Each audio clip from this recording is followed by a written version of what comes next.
What if I told you that the most famous royal family in the world, the symbol of all things British, the institution that wraps itself in the Union Jack and gazes down from the balconies of Buckingham Palace, at its genetic and dynastic core, a German family, not distantly, not technically, but genuinely, unmistakably, bratwurst and sauerkraut German, and not just for a generation or two, for 3 unbroken centuries.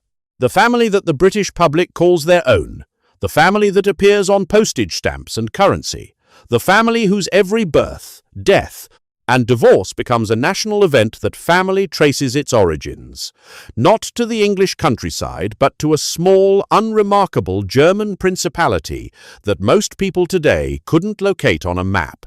How did this happen? How does a German dynasty quietly become the face of British identity without anyone quite noticing? And perhaps the more unsettling question, does it even matter? To answer that, we have to go back to the end of the 17th century, when Britain was in a state of profound and dangerous exhaustion. The country had endured the Great Plague, which swept through London in Senlopyaku, Shugo, and killed perhaps 100,000 people. The following year, the Great Fire of London reduced vast stretches of the city to ash. And woven through all of that was something even more damaging, a decade-long civil war that tore England apart politically and socially, culminating in the execution of King Charles I, a sitting monarch beheaded by his own parliament. It was an event that shocked the courts of Europe and left the English political establishment deeply uncertain about what kind of country it wanted to be. For a brief period, England experimented with being a republic under Oliver Cromwell, but after Cromwell's death, the monarchy was restored under Charles II. His brother, James II, eventually took the throne and then promptly made enemies of nearly everyone who mattered. James was Catholic, openly and unapologetically so, and in a country where Protestant identity had become inseparable from national identity, this was not merely a religious matter, it was a political crisis. Parliament, alarmed by what they saw as the creeping return of Catholic influence, orchestrated what became known as the Glorious Revolution of Senlopya-Yasso. James II fled to France. New monarchs were invited in William III of Orange and his wife Mary, both Protestant, and a new constitutional settlement was established. The message was made unmistakably clear. Britain was a Protestant nation, and its throne would remain Protestant. This was not simply a matter of personal faith, it was written into law. The Act of Settlement, passed in the 2nd of Jute, explicitly barred Catholics from the British throne, a provision, incidentally, that remained in force in its original form until as recently as 1912. At the time, it seemed like a clean solution to a messy problem. What no one quite anticipated was the succession crisis it would soon create. Queen Anne came to the throne in 1912 as the first monarch of the newly unified Kingdom of Great Britain, England and Scotland, having merged in 1912 under the Acts of Union. She was Protestant, she was legitimate, and she was determined to provide an heir. What followed was one of the most quietly devastating stories in royal history. Anne endured 17 pregnancies. 17 times she carried a child in the hope of securing the succession. Only one child survived infancy, William, Duke of Gloucester, and he died at the age of 11. By the time Anne herself was dying in Shushan, there was no Protestant heir from her own body. The crown had nowhere obvious to go. And here is where the story becomes genuinely strange. Parliament looked at the line of succession and found that the 50 closest relatives to the throne were all Catholic. 50 people, cousins, nieces, nephews, distant relations scattered across the courts of Europe, and every single one of them was disqualified by the Act of Settlement. Parliament kept looking. They went further and further down the family tree, past counts and dukes and princesses of various European houses, until they finally arrived at claimant number 54, an elderly German woman named Sophia, Electress of Hanover. Sophia was the granddaughter of King James I of England through his daughter Elizabeth. She was Protestant. She was in her 70s. She lived in Germany, spoke German, and had spent her entire life entirely removed from British politics and culture.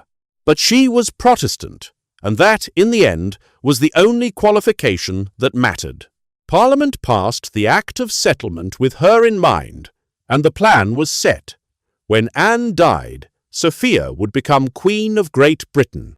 It was, in its own way, a remarkable moment, not a military conquest, not a dynastic marriage negotiated over years of diplomacy, but a parliamentary decision to import a foreign monarch simply because she met the one essential criterion.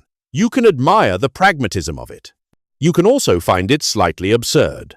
Both reactions, it must be said, seem entirely appropriate. Sophia, however, never made it. She died in June 1095, just 6 weeks before Queen Anne. The crown passed instead to her son, a 54-year-old German man named George Ludwig, who became George I of Great Britain. He had never visited England before his coronation. He spoke virtually no English and showed little interest in learning. He brought with him a German household, German ministers, and 2 German mistresses, one described by the British press as remarkably stout, the other as remarkably thin, earning them the memorable nicknames the Elephant and the Maypole. George's idea of a good reign, apparently, was to leave Britain as often as possible and return to Hanover, where he felt at home. He was, by most accounts, a reluctant king. The British were, by most accounts, reluctant subjects. And yet the arrangement worked not warmly, but functionally, which is perhaps all that was ever required. The Hanoverian dynasty that George I inaugurated would remain on the British throne for nearly 2 centuries. And a curious pattern quickly established itself. Generation after generation, the Hanoverian monarchs married German spouses. George I had been married to a German duchess. George II married a German princess. George III married Charlotte of Mecklenburg-Strelitz, also German. The royal household spoke German at the dinner table, maintained German connections, and for much of this period simultaneously held the title of king. And later, after Napoleon's reorganization of Europe, King of Hanover. Britain's monarchs were, in the most literal sense, rulers of 2 countries, one of which was in Germany. This arrangement produced some notable ironies. George III is remembered in American history as the tyrant king against whom the colonists revolted. But George was arguably more German than English by disposition and culture. He did speak English fluently and identified more with Britain than his predecessors had. Yet the family around him remained stubbornly continental in its social world. George IV and William IV continued the dynasty without dramatically changing its character. And then came Victoria. Queen Victoria ascended the throne in February, Dushat at the age of 18, and would reign for 63 years, the longest reign in British history until her great-great-granddaughter Elizabeth II surpassed it. Victoria became, in the popular imagination, the very embodiment of British values. Duty, restraint, imperial dignity, and a certain severe respectability that defined the age that bore her name. The Victorian era, with its industrial revolution and global empire, feels quintessentially British in every popular retelling. And yet, Victoria herself, behind closed doors, was deeply embedded in the German world. Her husband, Prince Albert of Saxe-Coburg and Gotha, was her first cousin, both of them grandchildren of the Duke of Saxe-Coburg-Saalfeld. They spoke German to each other in private. Albert brought with him German ideas about education, art, culture, and the organization of the royal household. He was enormously influential on Victoria personally and on British public life more broadly. His promotion of the Great Exhibition of Senhapjak Gore by each and his vision for cultural institutions left lasting marks on London. When he died in their Singapore, Jews up just 42, Victoria was devastated in a way that defined the rest of her life. She wore black for 40 years. She kept a cast of his hand beside her bed. Whatever we make of the Victorian era as a historical moment, its emotional and cultural centre of the marriage at its heart was a German relationship conducted largely in the German language. When Victoria died in St. Julian, the crown passed to her son, Edward VII, who inaugurated the reign of the House of Saxe-Coburg and Gotha, the full name of Albert's German dynasty. Edward himself held honorary ranks in the German military and was known for his enthusiasm for German spas and resorts. Europe's royal houses were, at this moment, deeply interconnected through blood and marriage. Edward's nephew was Kaiser Wilhelm II of Germany. His niece was married to the Tsar of Russia. The crowned heads of Europe formed a kind of extended family, moving through each other's palaces, attending each other's weddings, and conducting their personal lives in a common aristocratic culture that transcended national borders. And then Zhu Shiying arrived, and that world destroyed itself. The First World War began as a conflict between great powers and became, among other things, a catastrophic rupture in the European family of monarchs.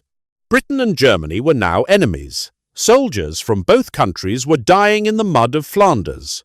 The British public, understandably, was not in the mood to be governed by a family whose dynastic name was German, whose origins were German, and whose relatives were, at that precise moment, bombing London with aircraft designated in a detail too pointed to be anything but darkly comic, the Gotha G4 bomber.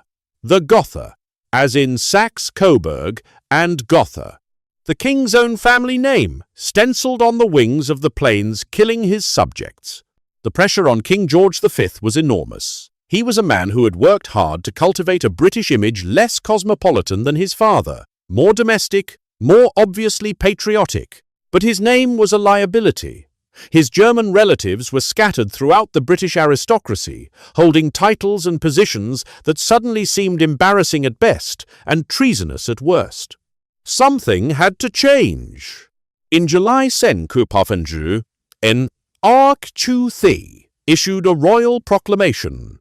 His family, he declared, would henceforth be known not as the House of Saxe-Coburg and Gotha, but as the House of Windsor, named for Windsor Castle, that unmistakably English fortress standing on the Thames. The transformation was sweeping. Relatives with German titles were required to anglicize their names.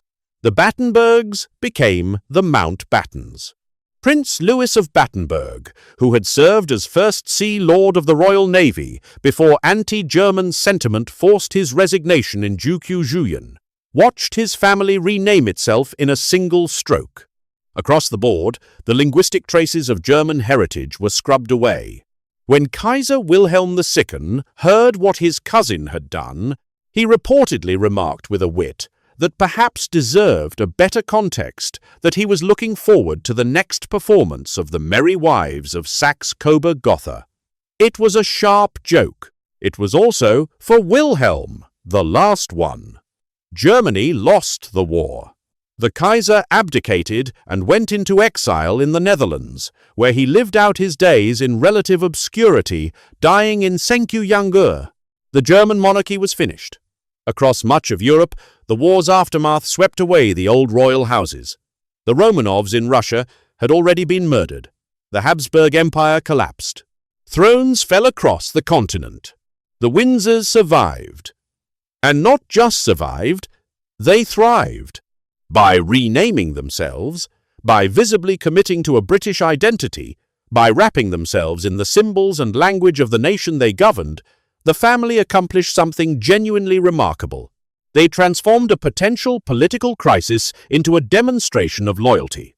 George V became known as a deeply patriotic figure, a steady presence during the war and its aftermath. His son, George VI, who came to the throne unexpectedly after his brother Edward VIII's abdication, became a symbol of wartime resilience, staying in Buckingham Palace during the Blitz, refusing to be evacuated, visiting bombed neighborhoods alongside his wife. The family's German origins faded from public consciousness, replaced by the image of a family that had suffered alongside the nation and endured. Now, let us pause here and ask the harder question. Does any of this matter? In one sense, clearly not.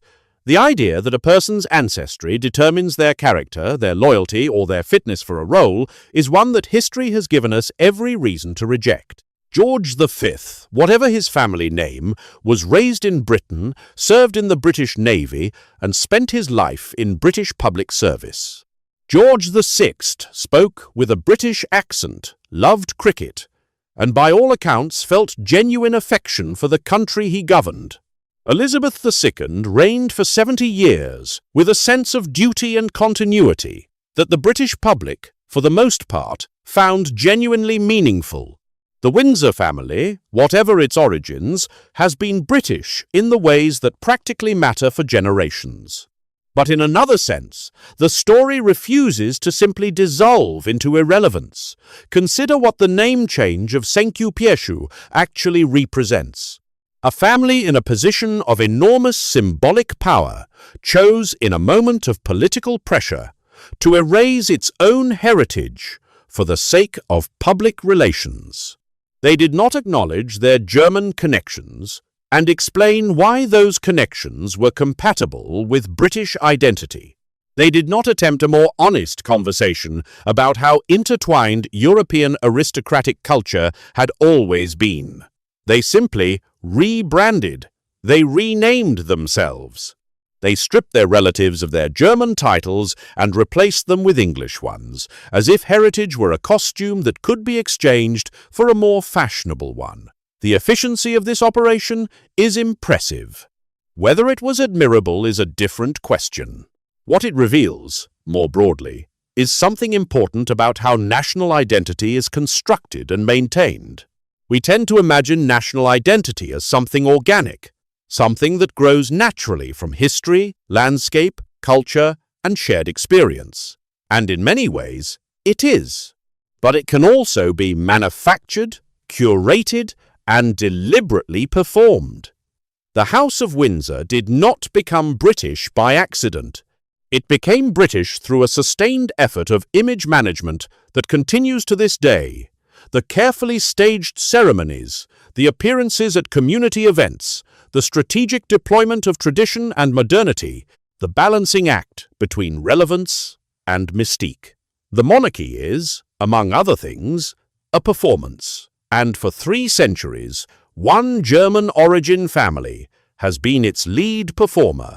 This is not unique to Britain, of course. Many nations have been shaped by ruling families whose origins were elsewhere. Many national symbols that feel ancient and organic turn out, on closer examination, to have been invented or significantly embellished within the last 2 centuries. The kilt as a specifically Scottish garment, certain aspects of Japanese imperial mythology, the invented medieval traditions of Victorian England.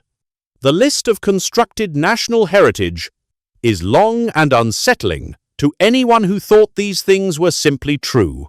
What the Windsor story illustrates is how powerful these constructions can be and how completely they can displace historical reality in the popular imagination. There is also something worth noting about what was lost in the process. When the Battenbergs became the Mountbattens, and when the House of Saxe-Coburg and Gotha became the House of Windsor, a kind of honesty was sacrificed. The European aristocracy, for all its many failures, represented a genuinely transnational culture, one that, however elitist and undemocratic, acknowledged that bloodlines and loyalties crossed borders. The rebranding of 1915 is amassed from the storing to mind. The rebranding of Centene to the forces of nationalism that were, at that very moment, tearing Europe apart. You can't. One could argue that a royal family with the confidence to say, our origins are German and our loyalties are British, and there is no contradiction in that. That might have modelled something valuable. But that is, perhaps, asking too much of any institution facing the pressures of wartime. What does this history mean for the present? The Windsor family remains on the British throne. King Charles III, born into a family that has been British in name for just over a century, embodies the contradictions of inherited identity. He was educated at Gordonstoun, a school founded by a German Jewish educator who fled Nazi Germany. His late mother was known for her extraordinary sense of duty and her ability to inhabit the role of monarchy as both symbol and institution. His children and grandchildren continue to negotiate the relationship between a medieval institution and a modern democratic society. The questions the institution raises have not become simpler. What is the monarchy for in a democracy? What does it represent? And for whom? Who gets to claim British identity, and on what basis? The answers the Windsors gave in Secure, beifende shoe loyalty, performance, commitment, the willingness to adopt a name are still the answers the institution implicitly offers. Whether those answers are sufficient is a question each generation gets to answer for itself. And here is what strikes me. Stepping back from 3 centuries of names and marriages and proclamations, the story of the Windsors is not really about a German family pretending to be British. It is about something more universal. The human need to belong, to be seen as legitimate, to construct an identity that holds together under pressure. Families do this. Communities do this. Nations do this. We build narratives about who we are and where we come from, and we maintain those narratives with varying degrees of honesty and varying degrees of awareness about what we are doing. The Windsors did it more visibly, more dramatically, and more successfully than most. There is a deeper irony here that history seems to enjoy arranging. The very qualities that make the British monarchy feel distinctively British, the pageantry, the castles, the careful dignity, the sense of ancient continuity, are largely the product of an institution that was, for much of its modern history, run by people who were culturally German. The Germany that Britain was at war with in Juchu Scene, and again in Juchu Scenes, and encountered in the chapter scenes, was the same cultural world that had provided Britain with its monarchs for 2 centuries. The enemy, in some very literal genealogical sense, was family, and the family had already, quietly, become the nation. So when you see the royal standard flying over Buckingham Palace, when you hear the national anthem played at a state occasion, when the cameras pan to the balcony, and the crowds below wave their small flags with evident emotion, it is worth holding 2 things in your mind simultaneously. There is the reality of that emotion, which is genuine and not to be dismissed. People find meaning in continuity, in ceremony, in the sense that something larger than any individual life has persisted across time. And there is the history, which is stranger and more complicated than the ceremony suggests. Both things are true. Both things matter. The crown sits on a head today because of a parliamentary decision made 300 years ago to look past 53 Catholic relatives and settle on a Protestant grandmother in Hanover. That grandmother never became queen.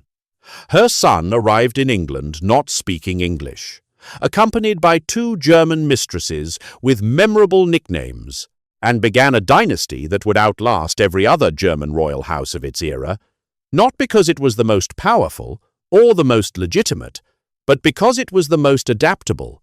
Adaptability, in the end, may be the Windsors' greatest inheritance. Not the castle, not the name, the willingness or the necessity to become whatever the moment requires. Whether that is a virtue or something more ambiguous is a question worth sitting with.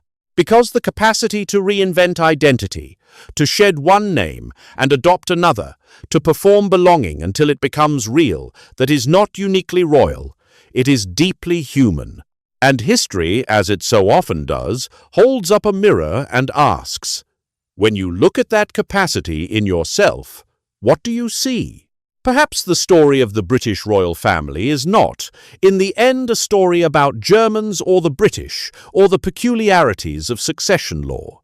Perhaps it is a story about the strange, persistent, endlessly creative human need to construct a home in a name, in a ceremony, in a flag, in an identity, and to defend that construction against the tide of time and circumstance. The castle at Windsor has stood for nearly 1,000 years, built by a Norman king on English soil, expanded by monarchs of French and English, and Welsh, and Scottish, and now German descent. It belongs today to everyone who has ever looked up at it and felt something. That feeling is real. The history behind it is complicated, and the two somehow have always managed to coexist. What that tells us about the stories we tell to hold ourselves together as families, as nations, as human beings, is something you might want to keep thinking about long after this video ends.